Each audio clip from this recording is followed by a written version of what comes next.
Welcome to another episode of AhHa Moments. My name is Alban, and I'm joined by my two business partners, Hans and Kevin here. Hello. Hello, hello. Gentlemen, take 3 of trying to record this episode. Not bad. Episode 4. Episode 4. Kevin, you did some research. How many episodes do we have to do to be in the top 1% of podcasters? If you film 21 podcasts, you're in the top 1% of all podcasts. Wow. Well, we That's should be there awesome- by 2026, 2027. Maybe a little longer. Seems right. like a lucky number. To go on our last episode of ranting, the reason we had to try to redo this episode multiple times now is because our guest, wasn't here for the first time. The second time missed a flight at my least favorite airport in the country, Which one's that? Atlanta. Atlanta has a terrible airport. It is the absolute worst airport. I don't think you guys know my hatred towards this airport. I have written to both the people that run the airport and the people that make the machines that scan the bags. And I've congratulated them on creating probably the worst process in the entire history of the country. Well, let's take some notes. Let's put an airport south of the city when everybody lives and works north. Yep. Yeah. Let's make it 7 terminals, but everybody lands in the middle once. Yep. Let's make TSA pre-lines an hour and 15 minutes, but clear longer. You know what they've done really good though? What's that? Their PR. I mean, people from Atlanta are so proud of this airport. They're like, so it proud. processes the most people in the country. I'm like, that's not a good thing. That's true. You can go to O'Hare or Midway, get through security, less than 5 minutes. Right. And you don't have to take a train. You don't a have to- plane train, an plane air train, yeah. Trains all over the place. Trains all over the place. Hour 20, I think, easy hour 20 to get through security in Atlanta. Have you tried the international terminal? That's their number one. That Like, is their have you number been one. to the international terminal? I don't know why. I have Yes. to go to the international It's like terminal. landing in a different town, and then you have to take a train to get back to the you need to get to. So I think, by the way, I sent them this, they're like trolling them about it. Chicago, both O'Hare and Midway ranked some of the best for TSA screening. Midway's Midway's about to get better. About to get better. How so? This morning, they opened the first lounge in Midway's 90-plus euro history. Oh my goodness! I think they say they have 6 seats available. It's going to be the Midway of lounges. It's where do you bring your own pretzels. where do you learn this kind of information, Kevin? We're on different internets. I feel like we get different internets. Speaking of internets, this episode is titled "How Lucky Are You?" How lucky. I like that. Yeah, I feel pretty lucky. do you? Yeah. Do you guys feel lucky? I think I feel lucky. You should feel lucky, Kevin. Yeah. I mean, how many times do we have to show you winning a car on a game show before people know how lucky you are? That is true. Kevin, and did you win a car on a game show? I used to deny it, but then I realized that everything on the internet lives forever. So that clip is there. It's still out there. David, can we splice the clip in really quick here just so we at least see Kevin dressed as a pizza slice winning a car? Puts back in my pocket. You got to live with your decisions, my friend.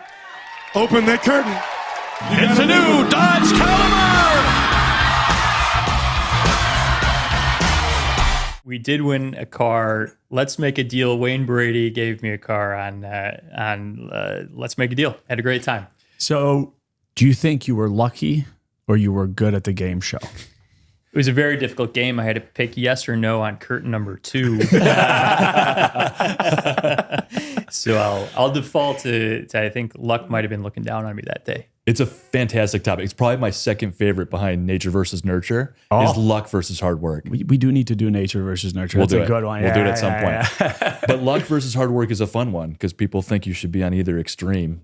And I think we'll discuss today how it's a combination of the two. What do you, Hans? Do you feel lucky, or do you I think? feel very lucky. Do you? I do. Okay, good. I feel very lucky, but I do think that some of that hard work leads to luck. I think we'll touch on it in this episode. So I was listening to Jesse Itzler. He founded Marquee Jets. He's on a bunch of other things since, including Zico, which is the coconut water to Coke deal.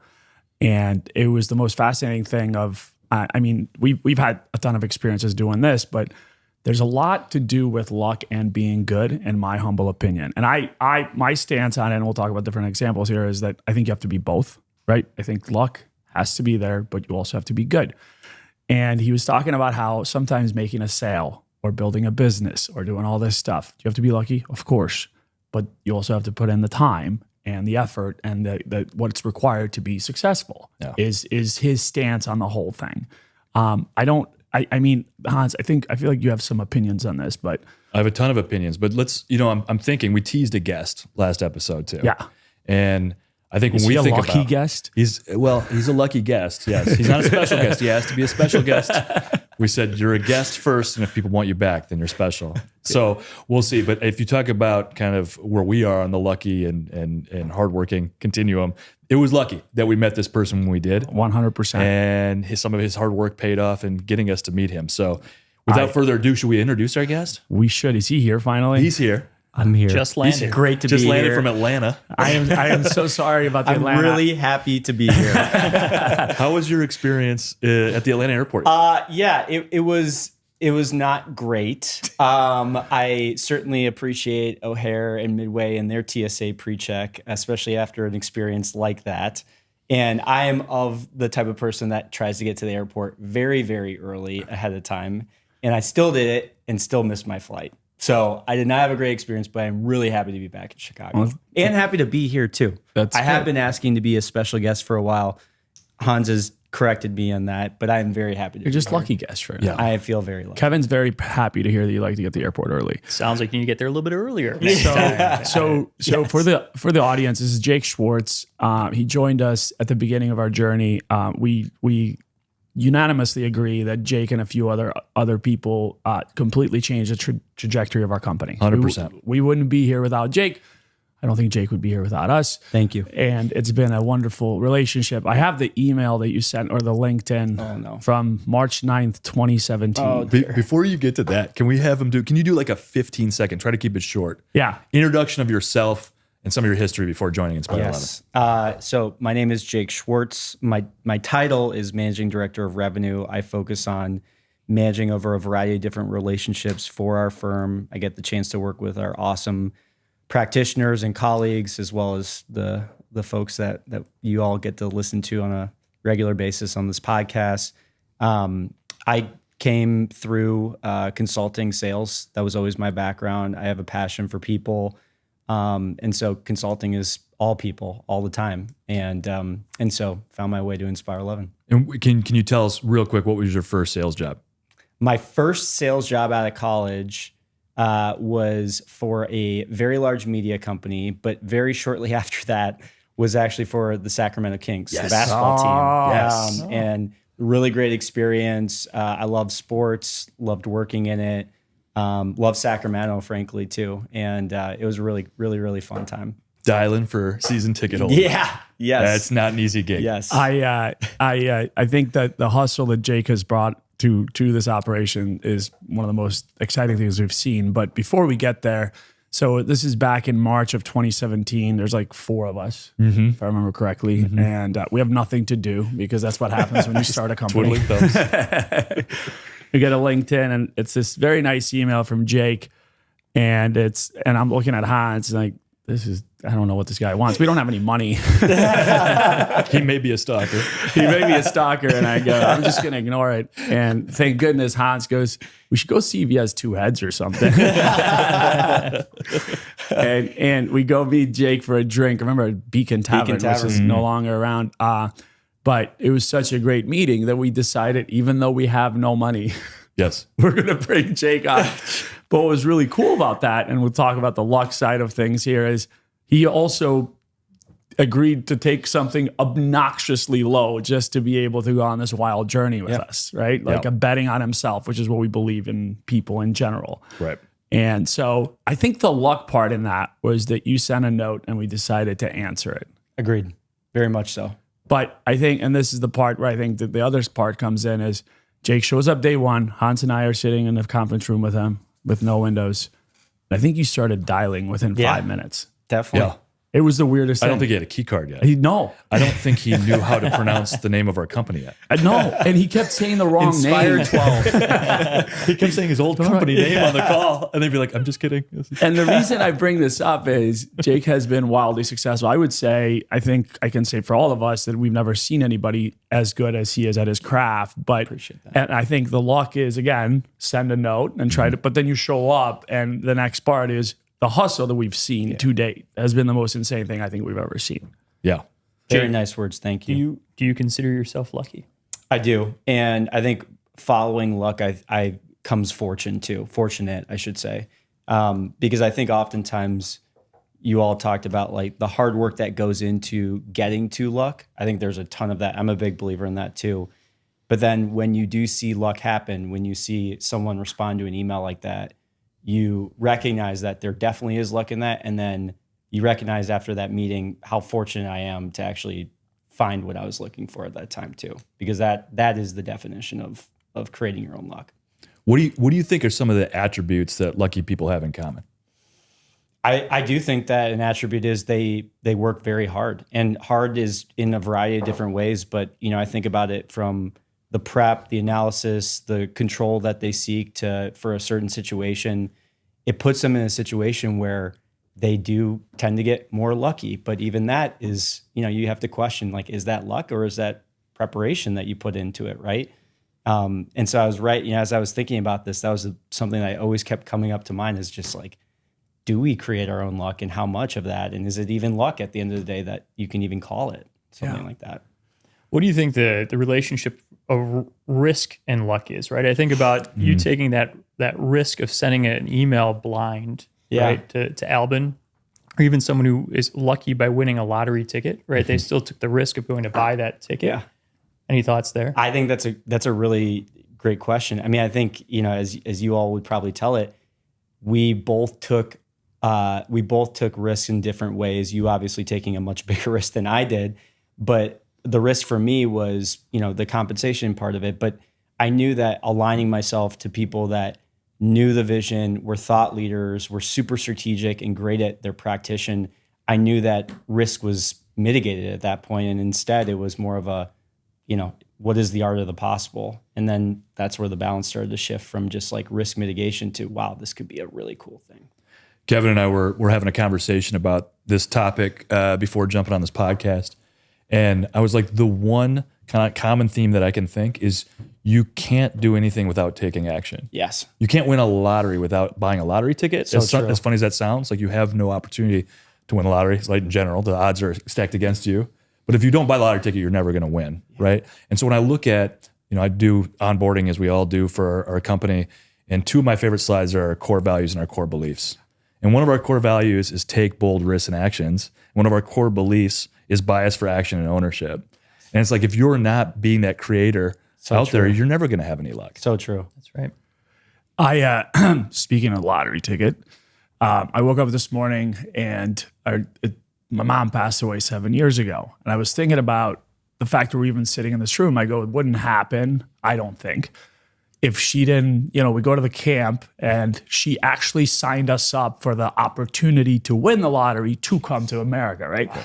And I was thinking about that today. And I'm like, to your point, you cannot win the lottery without actually showing up to buy a ticket or registering for it. Yes. And then the second part is luck. But then the third part is what do you do with it, right? Because the other piece is, I think we've all, whether it's coming to America or starting a business or going to a client, if somebody all of a sudden gives you the opportunity to have that conversation or be somewhere, what do you do with it, right? That's the second piece to your point of preparation and hard work and everything else. Because when we met each other, great, that could have even been just fine. So true. But because you brought something to the table and you thought we brought something to the table, that's when magic happens in all of this. Yes. The second piece that I think I'll bring up in this is, and I think there's a part of Jesse's Isler's thing, and even a Zuck story, which we'll talk about in a minute here, is once you get lucky, sometimes the thing to realize luck is also extremely, extremely hard work where it will break most people, right? Which is all of a sudden we start this thing, we start going to meetings, we start doing this crazy stuff. There's no sleep, but we kept going. Yes. And what was interesting about Jesse, I didn't realize this, Jesse Isler, is he's an ultra marathon runner. I guess he runs like 100Ks. It's super like big in the running community. Yeah. Imagine, right? Like it's just like, and he said he realized that it wasn't about the physical part. It was about how much pain you can tolerate when you're in these races, which is, we think we can only tolerate this much, and most people break. He goes, when you've reached your breaking point, you're only a third of the way there. Wow. Yeah. Isn't that crazy? It's nuts. One of the things that you touched on earlier in our conversation too was, right, if you're really good at something, but you have no luck, you're probably not going to go very far. Yeah. And if you're very lucky, but then you're not good at the thing that you got lucky with, it's probably going to lead to bad results. And we've seen that all over organizations. Right. We've seen it in our friends' lives and stuff. Some people can get any meeting, end up anywhere, but nothing ever moves forward. Right. And there are others that are really good that just don't have, unfortunately, I think sometimes some good luck. So we can guess on like what brings people good luck. And I asked you the question, what do you think the attributes are? But there's been academics that have done research on this. There's a really cool book called The Luck Factor by Richard Wiseman. It was written probably 20 years ago or so. And he has 4 essential things for luck. And I think you'll agree with these. So I'll just name them real quick. Positive attitude, openness to new experiences, social connections, resilience and adaptability, and then proactivity. I know that's 5. But here's the thing. Like it's being open to experiences. You can't do anything if you don't have that. If you notice, lucky people usually are really positive. Yeah. And everybody says, well, you're positive because you're really lucky. Like chicken or egg. Yeah. You know? Right. Like, who are you attracting in your life at that point? Yeah, I'd be pretty bummed if I wasn't very lucky too. You know? Kevin, what was the Matthew McConaughey line? Does the arrow find the target? All right. It's that list as you went through those 6 items, Hans. I think that defines Jake. Yeah, right. Oh, yeah. You guys are too nice. I agree. The social piece that you brought up was something that stuck with me.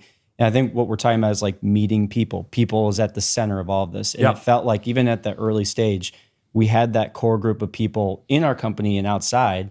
But even after that, that social network with the right people, with amazing people, kept growing and growing and growing. And that's a huge driver for a lot of our growth. What would you say to somebody that tends to be more introverted, right? How do they build these social connections or make themselves available for the experiences that might lead to luck? Well, using the 5 attributes that you had brought up, I mean, maybe aside from the social part of it, all 4 are traits that anybody can do, right? At the end of the day, and I think those 5 that you summarized are dead on. Yep. And when I think about it, I mean, positivity, openness, resiliency, all of those are things that you can outwardly say or you can exhibit through doing something, whether you say something or not. And those are really, those are really well stated way of putting it. Jake, rapid fire questions really quick. Oh my gosh, I wasn't ready this for is this. like super, we're going to keep this simple. Okay. What was your favorite sale? You don't have to name a client. It was one that it was a connected device platform that we all know very well. Oh yeah, I remember this. Very early stage. I think if you want, I think it might be good to tell the story. But hey, let me tee it up with this. Is the part that I actually love, and I'm glad you brought this up. I'm walking to work in the morning, and Jake has put a coffee meeting on our calendar. I have zero desire. I tend to be more introverted. Like half the time, I try to cancel every meeting before I go to it. I go, Jake, I don't want to go to this meeting. This is the luck part. It was. I go, Jake, I don't want to go to this meeting. It was. I think the client had the same. And the client didn't want to be there either. No. Yes. The perfect combination. It'd be a great meeting. Oh my God. Way to set that up, Jake. And 7-year partnership now? Yes. I mean, we literally, Kevin and I were just talking about it, connected with them. I mean, it's just a great partnership, and it's one that we continue to reference, but it was also just one where, there's just so much innovation baked into that. So that was my favorite one. We can actually say it was Great Dane, and we created the smart trailer platform at Goddess and the Grocer at Wacker and Lake. That's right. That's exactly right. At a meeting that neither Mike or I wanted to be at. And now it's transformed an industry. Now it's transformed an entire industry, right? All right. Second thing, Jake, what are you seeing in the market today? Obviously, things have changed over the years and what we're selling and what we're pursuing. What gets you excited about what demand you're seeing out there? I think overall modernization is probably the overarching umbrella thing that we're seeing. And modernization is bigger than just AI. I know that we talk a lot about it. It is definitely something that we are seeing and doing on a regular basis. But I think a modernization is even the infrastructure and architecture that supports all of those capabilities that we're building for clients. So that is definitely something. But the AI front is, it is ever changing at this point. And that's from automation all the way through Gen AI right now. We're getting to the point now with a lot of our clients where it's become less of a POC and more of we need to productionalize this and roll this out to more and more personas within our organizations, which is a really, really exciting place to be. There is definitely, we tend to focus on the latest and greatest, obviously AI right now being at the top of the list of things that are popular, but you don't understand that every company to date still runs on mainframes. Yes. And even when you have a cool user experience on the front end, there's super antiquated technology and very reliable antiquated on the back end. And I think I agree with you. The modernization, not just of the front end, now of the back end, is the biggest opportunity we have ahead of us. And this is not an original thought, but I do think AI is similar to the steam engine and similar to the plow, the next revolution. But in order to go through that, you do have to take into consideration what is the foundation of companies and how they run today to be able to enable the new world that's ahead of us. And I think what Jake does better than most is helping clients understand that it's a human enabler, not a replacement for them. That's right. At the end of the day, he's really good at humanizing. You are the greatest advocate of everybody on that side from a human perspective. Wait, rapid fire one more time. Oh, no. Roadie or naf? We won't share that story. Roadie. Okay. I think we have to share. I'll say this: we had this agreement that Hans would go to the suburb meetings with Jake, and I would go to the downtown ones unless we went together. And one day they get back, and Hans walks in the office, shuts the door, goes, "Get Jake away from me." I'm like, "What did he do?" And then I go see Jake, and he goes, "Hans is mean to me." This was back. Jake didn't have a car, He required a lift to every suburb meeting. I don't know if we had an agreement. I think he just said you have to go. And so I would drive him out to the suburbs. We would have these sales meetings, and then every once in a while we'd have to stop for food. Yeah. And so every once in a while we would stop for food at where I wanted to eat. And one time he got really upset at where I stopped. And he's like, "But I want to go to this other place." I'm like, "Well, my car is here." And that's where we're gonna go. And he tried to explain to me that it's the sharing economy now. And I'm like, "What are you sharing with me, Jake?" I feel very fortunate for all the rides Hans has given me. Thank you, Hans. Jake now has a car. When I asked Jake, and he's like, "Hans is mean to me," and I think you called him a name, and then I go, "Well, were you being that name?" The other thing, I bought a car the next day. I thought your other favorite sale, not sale. This is worth. Hans has a lot of alliterations with his name, right? Like clap your Hans together. Yeah, sure. Put your Hans together. Yeah. Jazz Hans. You're all in good. You're all in good, Hans. We went to Allstate, and Jake walks out as he's waiting for the client to come out, and I'm on the ground, and Hans is trying to block the D in hands. For you're in good hands. So it could say Allstate, you're in good hands, with a giant banner out front. And the client comes to get us like a president of a massive unit, and then we're like children. We landed them as a client. It worked out. Yes, it worked out. So that was very fun. I have to tell a tiny little story here, and then we'll go on this whole luck thing, because I think, Jake, you also exhibit this. I was reading about how Zuck and Facebook ended up acquiring Instagram. So it turns out the founder of Instagram was good friends with Jack Dorsey, the founder of Twitter. Okay. And as Instagram was growing, it had $0 in revenue, by the way, 20 employees.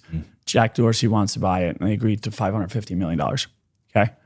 By the way, it's like Thursday of Good Friday, then Easter weekend. And then Sequoia goes, "Don't sell it. It's going to grow bigger. Go ahead and we'll fund you. Just keep the company for the same valuation." Zuck hears about this, and he goes, "I want to buy it."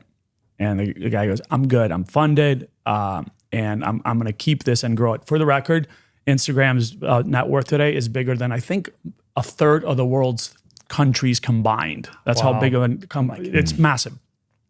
Zuck goes, "I want to buy it, and I'll pay $1 billion." He goes, "But here's the caveat. I'll pay you double whatever they want." He goes, "We're doing the deal this weekend." So they start working on the deal, okay? And Sequoia and the other folks who think they have a deal, they go for about their weekend because, the work starts again on Tuesday after whatever. And they wake up to find out that Instagram sold to Facebook over the weekend.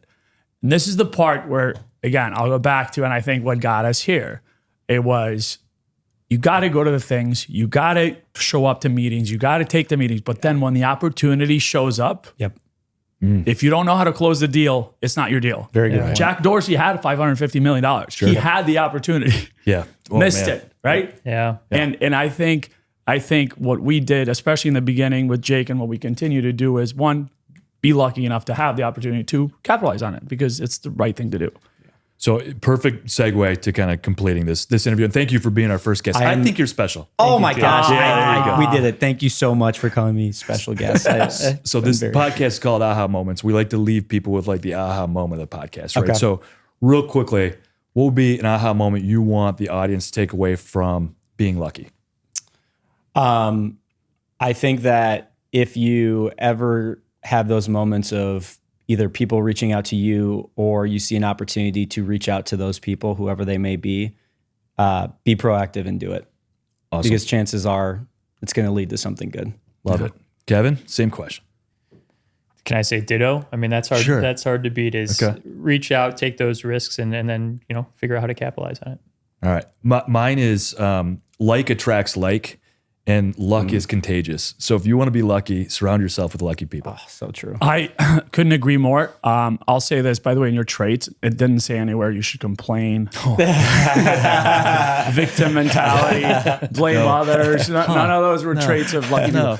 I'll take our friend Danny's thing along the lines of, don't just look for people to give to you, actually flip it. Because I think the more you try to give to the world, the luckier you get, in my humble opinion, right? The whole give and take, we've talked about this. So true. Connect with the idea of like symbiotic as opposed to I want something. And then when it shows up, hopefully take advantage of it. That's all on our side. Anything? No, I'm excited. 17 more podcasts and we'll be in the top 1%. Look at that. Excited, excited for that. too. I think we have an idea on the next couple too. I'm excited. I'm not even going to tease it because then we're trapped. We're on the There's good stuff coming though. I do think we have a couple great, exciting guests coming up as well. So we're excited. Thank you for joining us. Jake, thank you for being here. Thank you for having me. Like and subscribe. Like and subscribe. And we look forward to the next podcast. Thank you. Be lucky out there.